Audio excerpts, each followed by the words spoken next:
Hello everyone, it's Dawn and a happy new year to you all. I hope you've had a wonderful Christmas and ready for a new year of crafting. Well, today you may have noticed I've got some clay on my desk, so we're going to do something a little bit different today. We're going to take a mini break, if you like, from paper crafting, and we're going to do a little bit of clay crafting. Nothing complicated. So it's me doing it, so it's not going to be that complicated. But if you've got air dry clay, this is air dry clay, so if you've got air dry clay hanging around in your house or in your home, your studio, wherever you like to craft, you're thinking, what the blazes am I going to do with this? But you don't want to do anything too complicated, or you want to do something super simple but yet looks beautiful, this is the project for you. So here we go. I'm going to use a lump of clay. I've just pulled off a lump. This is DAS clay, but you can use any air dry clay. It doesn't matter what you use, it all works beautifully. I use DAS because I've still got half a pack of DAS in my drawer. So what we're going to do first of all, we're just going to use, I'm not going to use a rolling pin, I'm going to use minimal tools. I don't go in for a lot of tools when I'm crafting, I prefer to use my hands.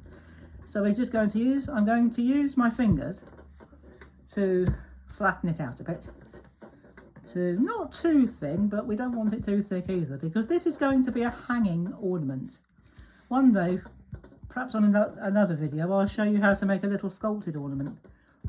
So, but this is going to be a hanging ornament. We're going to start off with something super simple. So it needs to be no thicker really than that for a hanging ornament. And if you want the measurements, I'll just grab your ruler. That's about, oh, it's not even 1/4 of an inch. It's just under 1/4 of an inch. Or if you want it in centimetres, which will probably be easier for this. I don't usually do centimetres. It's roughly 1/2 centimetre, or just under 1/4 of an inch. I don't do fractional inches, so it's just under 1/4 of an inch or 1/2 centimetre, roughly. It doesn't have to be too precise. Now, what we are going to do, if we are paper crafters, most of us have got these types of things, and this is an embossing folder. Now, we're not going to put this through our machines, folks. Don't try putting clay through your machine because you'll ruin it. But what we are going to do, we are going to use our embossing folder to emboss. And we are going to use the emboss side, the bumpy side, which on my folder is that one. And all we're going to do, we're going to turn it over like that. And I would suggest we do this before we cut it out, because otherwise, if we cut it out and then do this, we might put it out of shape. So we're going to press this quite firmly into our clay just to make an impression. So I'm pressing quite hard, or quite firmly I should say, and we're going to lift up, and we have got a beautifully embossed impression in our clay. Now if you wanted that a bit deeper, you could press it in again, but I'm not going to risk ruining that pattern, so I'm going to leave it like that. Now this is just an ordinary pastry cutter. If you've got some clay cutters, that's absolutely perfect, you can use those, but this is a pastry cutter. I'm not much of a cook, I'm afraid, but I do like my pastry cutters because I use them to cut clay and make ornaments with them. So that's what we're going to do. This is a heart shape. You can use any shape you've got, and it doesn't have to be this size. Any shape or size cutter you've got is absolutely perfect. And we're just going to give it a wiggle like that. Just push it down and give it a bit of a wiggle like that. And then lift it out and press it down. Now, another tip, I'll pop that away in a minute. If you are going to use clay, make sure you put some scrap paper down because it does stain. Clay will stain, it will stain your good work surface. So I've got some scrap paper, just a piece of copier paper. That's all I've got on mine. And I'm going to actually use, we're not going to leave it like that, we're going to add some colour to it. I'm actually going to use some gold nail varnish. Now I haven't gone bonkers, well perhaps I have, but the thing about that is it does two things. Yes, it gives a glaze, but the varnish will actually help with the hardening of the clay. It will make it dry harder quicker. So, and what I would also recommend when you've finished it, to make it dry really nicely, if you want it in a hurry, put it on a piece of white card and pop it on top of the radiator, as long as your radiator's not too hot. So obviously don't leave it overnight, but you will need to keep an eye on it. I would say a day. If you make these in the morning, put them on about, I don't know, 10 o'clock in the morning, and then have a look at it at about 4 in the afternoon. But keep an eye on it during the day, especially if you've got children running around, or pets, dogs, that are likely to jump up at it or be curious about them. So just have a look around your home and make sure that there's no one or no pets or children that can jump up and hurt themselves. So we'll just keep on doing this, and once you paint it like this, you can see the pattern coming up. I hope you can see that. You can see the pattern coming up really, really nicely. I'll show you how we're going to hang it in just a second. And we're also going to go around the edge like that. So around the edges here, we're just going to paint. This is where your rough paper comes in handy, because that's where it's more the brush and the glaze, the nail polish, is likely to touch the surface.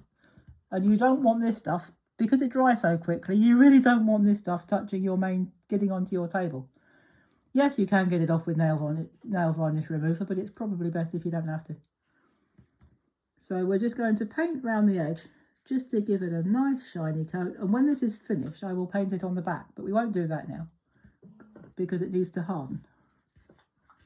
So we'll just carry on and paint around the edge. That'll probably do for now, to be honest. It may need another coat when it's dry, but obviously we won't know that for a while. So I'm just going to put the lid back on. Do put the lid back on when you do this, because if it goes everywhere, it'll stink and it'll stain. Now I'm just going to use an embossing tool to pierce the hole. So this is just a ball tool that you'd use for embossing or scoring. So obviously don't start right on the edge. Start about a quarter of an inch down, about 1 centimetre down.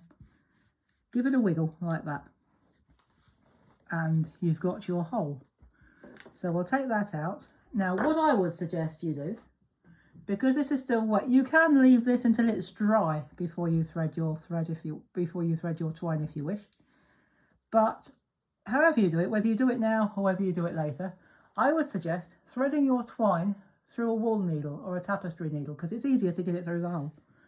And then just poke it through like that, push it through, bring it out. It is actually easier to do this once the thing's dry, so you might want to do that.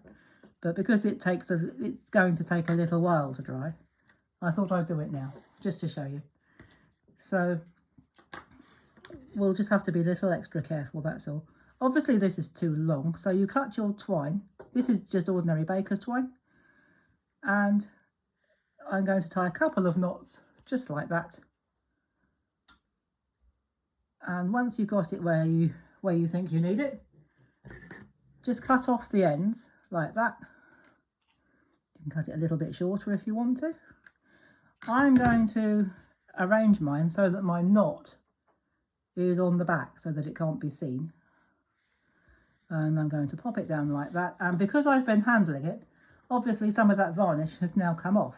So if we'd have done this once it was dry, that wouldn't have been a problem. But that's no problem, even if you do it like that. Even if you are impatient like me and can't wait to get everything to put together in one go. Or you could have done it the other way, put these cords through and then varnished it. So that's entirely up to you, of course. So I've just given you a couple of options as to how you can tackle this. So there we go. And once it's dry, you can hang these. You can hang them up. You can make a couple of them if you want and hang them on your mantelpiece. And they look really good. So what I'm going to do is just pop that in the middle and bring it in and give you a closer look. So there you are. I'll just pull that in a bit closer for you. So there you go, guys. There is our air dry clay hanging heart. So, and we've used an embossing folder, just to recap. Oops. There goes my cutter. We've used an embossing folder to imprint the pattern. And we used a pastry cutter to cut it out. So we embossed first and then we cut out. And we used a wool needle. In my case, I used a wool needle to thread the twine. So there you go, guys. There is our hanging heart decoration to start us off for the new year. So I hope you've enjoyed that and found it helpful. And it's given you a way, if you haven't done it this way before, of using up your air dry clay that you might have and perhaps quite don't know what to do with it. So next time I come back, in fact I might continue that for a little while, and the next time I come back, what I might do is show you how to make a little sculpture, a freestanding sculpture, like a little miniature figurine or something like that. I know that sounds terribly posh and complicated, but When I make it, it won't be posh or complicated, believe me. Well, it won't be complicated. So I'll be back soon with another clay sculpture for you. And in the meantime, thank you so much for watching. Take care, everybody. Have fun. And as always, a Happy New Year and happy crafting. Bye-bye for now.